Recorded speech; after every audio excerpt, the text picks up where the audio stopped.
Iran on a US military airbase in Qatar in revenge for US strikes on its nuclear facilities at the weekend. This evening, Mr. Trump, writing on social media, said that Iran had got it out of its system and that hopefully there'd be no further hate. He also thanked Iran for giving the US prior warning of the strikes. More on the attack in a moment, but first let's go straight to Washington and to Sarah Smith. So is this Mr. Trump calling for de-escalation, Sarah? Well, absolutely. We have not heard definitively from the US administration that they don't intend to launch a retaliatory tit-for-tat attack. But President Trump does not sound like somebody who is ready to do that when he posts on social media in all capital letters, "Congratulations, world, it's time for peace."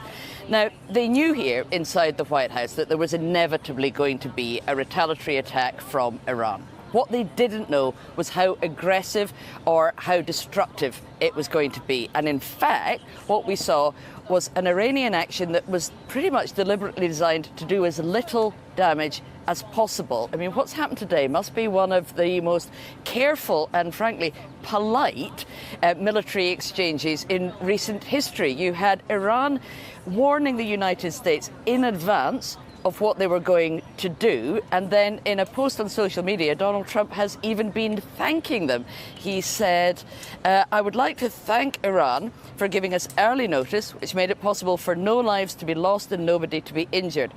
Perhaps Iran can now proceed to peace and harmony in the region. I will enthusiastically encourage Israel to do the same." And Donald Trump then went on to say that Iran had now got everything out of their system. So that sounds very much like he is ready to declare this over, and it's difficult to imagine why Iran would be planning further action after the great care and delicacy they have taken over the attack today. It was not guaranteed this was going to go this way when Donald Trump launched those airstrikes on Saturday night against Iran's nuclear facilities. He could not be sure that this is how Iran was going to respond. This is a best-case scenario in many ways for the United States and for President Trump, and there will be great relief inside the White House that this is how it's gone down. Sarah Smith, thank you very much. Well, tonight the US has lifted the advice to its citizens in Qatar to stay indoors. Qatar says all the Iranian missiles which were aimed at the US military base were intercepted and that there were no casualties. A statement by Iran said that 6 missiles were launched, the same number used in the American attack on its nuclear site in Fordo. This report is by our security correspondent, Frank Gardner. A normal night out in Qatar. But there was nothing normal about this. 6 Iranian ballistic missiles arching through the sky, aimed at America's airbase. Retaliation for the recent US raid on Iran. There were no casualties, and all the missiles were intercepted by air defences.